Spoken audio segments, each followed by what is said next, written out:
Perintah Kaisar Naga, Bab 2994.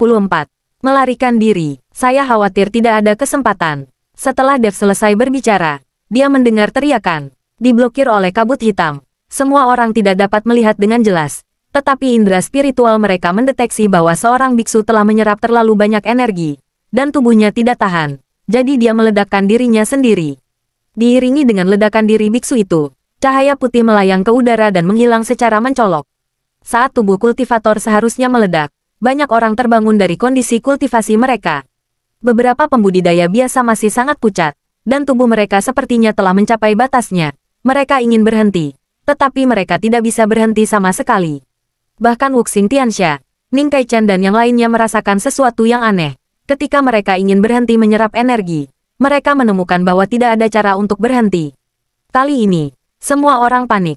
Apa yang terjadi? Kenapa aku tidak bisa berhenti? Energi dalam pecahan es ini telah berpikir untuk mengirimkannya ke tubuhku. Petik 2. Aku tidak bisa berhenti. Aku tidak bisa bertahan lagi. Untuk meledak sudah berakhir. Hampir meledak. Boom. Tubuh biksu lain meledak seketika. Diikuti oleh cahaya putih lainnya yang naik. Disertai ledakan, kabut hitam yang menyelimuti seluruh altar perlahan menghilang. Ketika kabut hitam menghilang, semua orang melihat bahwa lelaki tua itu menatap semua orang di udara. Dan di altar, ada noda darah yang ditinggalkan para biksu setelah ledakan. Adegan ini mengejutkan semua orang. Senior, apa yang terjadi? Mengapa kita tidak bisa berhenti berkultivasi? Energi pecahan jiwa es masih mengalir ke tubuh kita. Jinsa bertanya pada lelaki tua itu dengan gugup. Itu benar.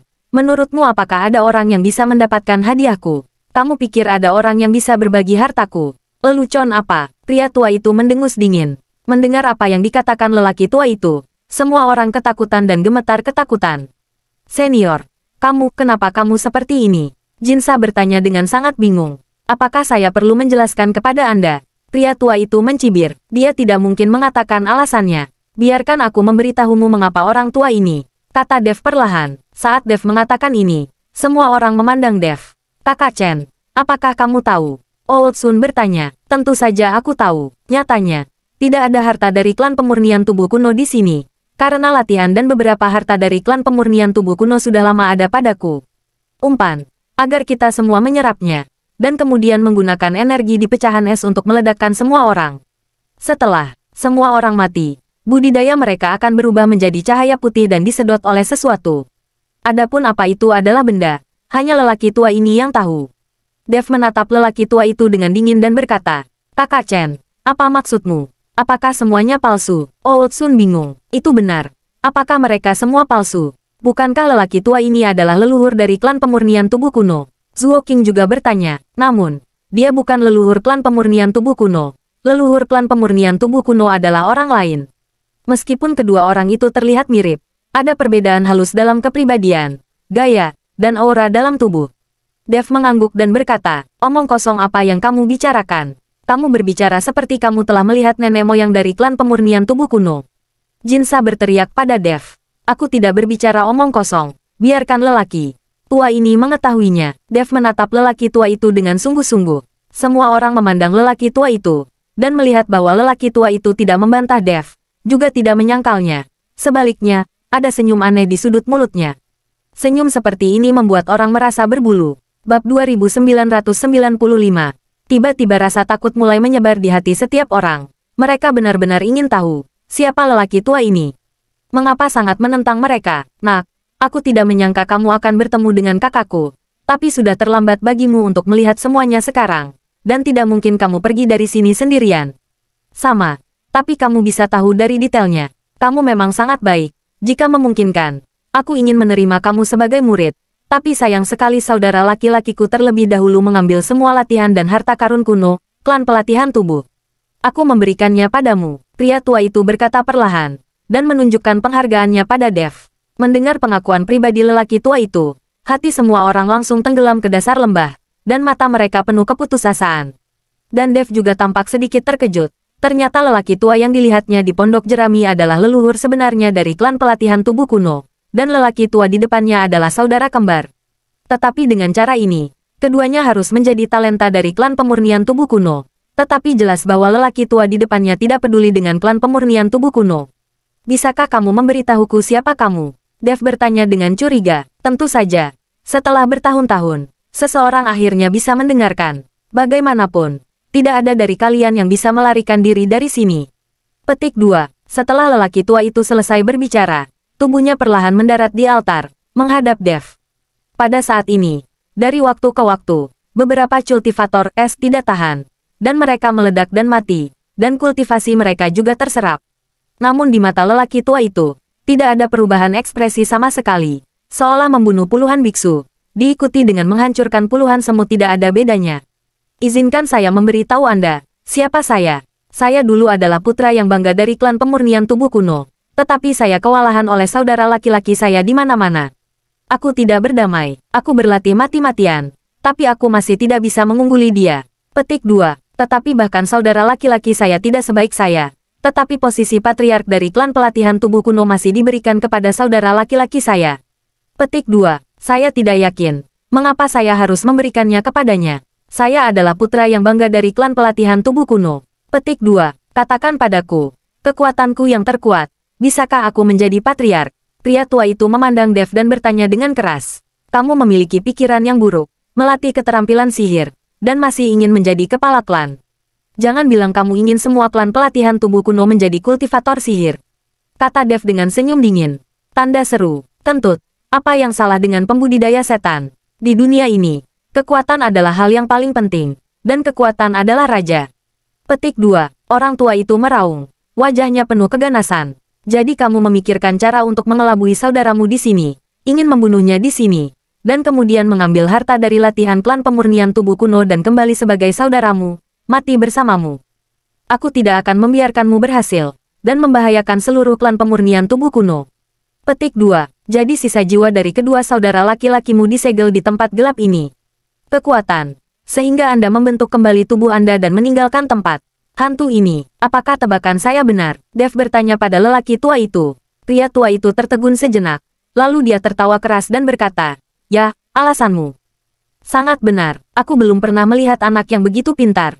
Tidak heran leluhur dari klan pelatihan tubuh kuno yang asli mengingatkan saya untuk tidak bergerak maju. Jadi dia sudah tahu. Dev bergumam pada dirinya sendiri. Saat itu, dia masih meragukan lelaki tua itu. Mengapa dia menahan diri untuk tidak maju? Perasaan adalah untuk keselamatan Anda sendiri. Bab 2996. Hanya saja Dev belum mendapatkan Ice Soul Pill, jadi tidak mungkin dia berbalik dan pergi. Aku sangat penasaran, bagaimana kakakku bisa lolos dari mataku dan bertemu denganmu secara diam-diam. Lelaki tua itu bertanya dengan sangat ingin tahu. Faktanya, Dev awalnya tidak mengetahuinya. Sampai sekarang dia ingat arti dari kunci harta karun yang sebenarnya. Hanya mereka yang telah mendapatkan kunci harta karun yang sebenarnya yang akan melihat leluhur dari klan pelatihan tubuh kuno. Tidak heran hanya Dev yang melihatnya saat itu, dan tidak ada orang lain yang melihatnya. Dengan cara ini, masuk akal. Apalagi keberadaan kunci harta karun ini hanya diketahui oleh leluhur klan pemurnian tubuh kuno, dan adik laki-lakinya tidak tahu sama sekali. Tidak ada gunanya memberitahumu. Dev tersenyum dingin. Karena kamu tidak ingin membicarakannya, maka aku juga tidak ingin mendengarkannya. Tunggu saja kematiannya perlahan, kata lelaki tua itu sambil mencibir. Mendengar kata-kata lelaki tua itu, beberapa biksu sangat ketakutan hingga mereka menangis. Ada yang berteriak, dan ada yang terus memaki lelaki tua itu. Senior, tolong jangan bunuh kami. Kami adalah anggota Liga Penyegel Iblis. Kami berteman dengan klan iblismu. Kami benar-benar berteman. Jinsa buru-buru berkata. Kepada lelaki tua itu, kamu kentut. Apakah kamu berbohong kepadaku bahwa aku adalah anak berusia 3 tahun? Kamu semua dipanggil Feng Momeng. Dan kamu masih ingin berteman dengan iblis kita. Teriak lelaki tua itu dengan marah. Tanda seru. Senior, itu benar. Kami tidak pernah menyakiti seorang pembudidaya setan. Jangan memandang kami sebagai penggarap setan. Kami memburu dan membunuh semua pembudidaya setan sepanjang hari. Petik 2. Sebenarnya, kami membantu pembudidaya setan Anda secara diam-diam. Semua pembudidaya iblis yang ditangkap oleh Feng Momeng kami baik-baik saja. Petik 2. Dan kami berencana untuk menyatukan para pembudidaya iblis pada saat itu, sehingga klan iblis dapat mendapat tempat di dunia surga dan manusia lagi. Jinsa sekarang memohon belas kasihan seperti pesek. Tetapi ketika banyak biksu mendengar kata-kata Jinsa, mereka semua tercengang. Tak satu pun dari mereka berpikir bahwa organisasi besar seperti Liga Penyegel Iblis tidak akan membunuh pembudidaya iblis, tetapi membantu iblis bangkit kembali. Sangat tak tahu malu. Aku hanya tahu inti dari Sealet Demon League sekarang. Sampah. Sayang sekali di antara kita para biarawan. Petik 2. Jika aku cukup beruntung untuk pergi dari sini, aku pasti akan memperlihatkan wajah jelek dari Sealet Demon League untuk umum. Banyak biksu berkata dengan marah. Tidak ada dari kalian yang bisa pergi hidup-hidup. Ini adalah dunia kami. Meskipun Jinsa belum dilepaskan, dia telah mengatakan bahwa dia dan lelaki tua itu berada di kelompok yang sama. Ini juga untuk lebih menjilat orang tua itu, sehingga mereka berlima bisa dibebaskan. Setelah mendengarkan kata-kata Jinsa, lelaki tua itu merenung sejenak.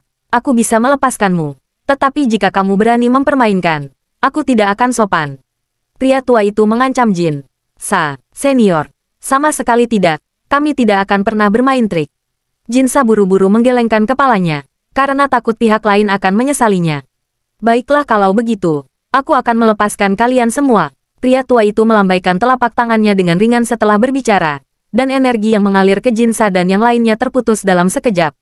Jinsa dan yang lainnya merasa telah keluar dari masalah, dan buru-buru bangkit dan berjalan ke arah lelaki tua itu. Setelah Jinsa dan yang lainnya keluar dari masalah, mereka semua memandang semua orang dengan sombong. Bukankah kamu hanya ingin bertarung dengan kami berlima? Kenapa kamu jujur sekarang? Jinsa berkata dengan mengejek. Saat ini, tidak ada yang memperhatikan Jinsa, yang membuatnya semakin sombong. Sekarang hampir semua biksu fokus pada Dev, karena Dev memiliki petualangan seperti itu. Mereka berharap Dev dapat menyelamatkan mereka semua. Melihat mata para biksu itu, Dev juga sangat tidak berdaya. Begitu banyak orang dikendalikan oleh energi aneh dari pecahan es, dan mereka pikir mereka mendapat masalah besar. Tetapi mereka tidak tahu bahwa mereka semua akan mati karena keserakahan. Meskipun semua orang sudah sadar sekarang, ini sudah terlambat, dan inilah harganya.